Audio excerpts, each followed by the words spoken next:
স্বৈরাচারী যে সন্ত্রাসী কর্মকাণ্ড আবু তালেব মণ্ডল ভাইয়ের উপরে ঝাঁপিয়ে পড়েছে, তাদেরকে অবিলম্বে গ্রেফতার করে শাস্তি যদি না দেন, আইন হাতে তুলে আমাদেরকে দেওয়ার সুযোগ করে দিন না।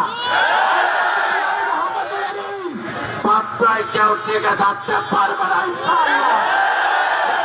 বক্তব্য রাখবেন বাংলাদেশ জামাত ইসলামী পাবনা জেলার সংগ্রামী সেক্রেটারি অধ্যাপক আব্দুল গফফার খান। আমাদের প্রিয় নেতা অধ্যাপক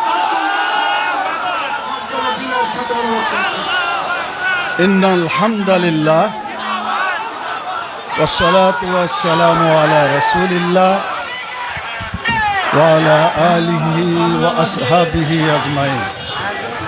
সংগ্রামী দেশবাসী, اللهم صل على محمد وعلى آل محمد كما صليت على إبراهيم وعلى آل إبراهيم إنك حميد مجيد. اللهم بارك على محمد وعلى آل محمد كما باركت على إبراهيم وعلى آل إبراهيم إنك حميد مجيد. প্রার্থীদের নাম ঘোষণা করা হয়েছে।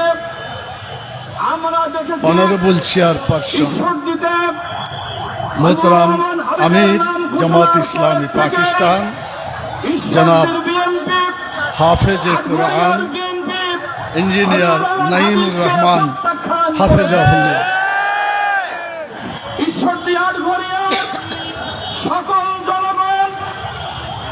Excellency, distinguished guests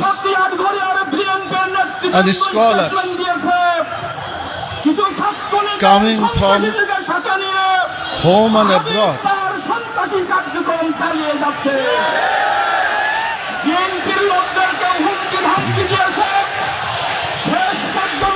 अब आप लोग तवज्जो से हमारे मुजीबुर रहमान साहब की बात को सुने, तवज्जो से, बाद में नारे लगाइएगा, खामोशी से सुने, इसलिए कि हमारे मेहमान हैं और अब ये जो बात शुरू कर रहे हैं पूरी सुन लें, ठीक है? अब नारे बीच में ना लगाएं।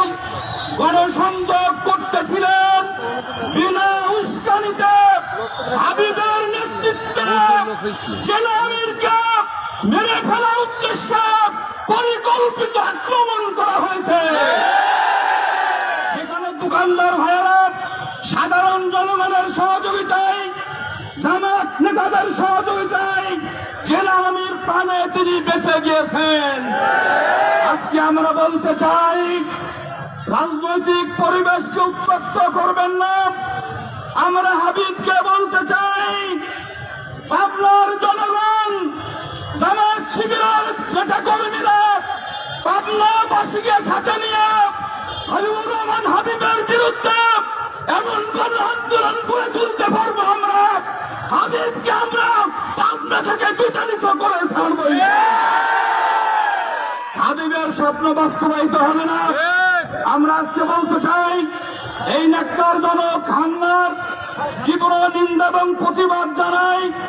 প্রশাসনকে বলতে চাই, অবিলম্বে হাবিবুর রহমান হাবিব সহ সন্ত্রাসীদেরকে গ্রেপ্তার করে আইনের আওতায় এনে দৃষ্টান্তমূলক শাস্তির ব্যবস্থা করতে হবে।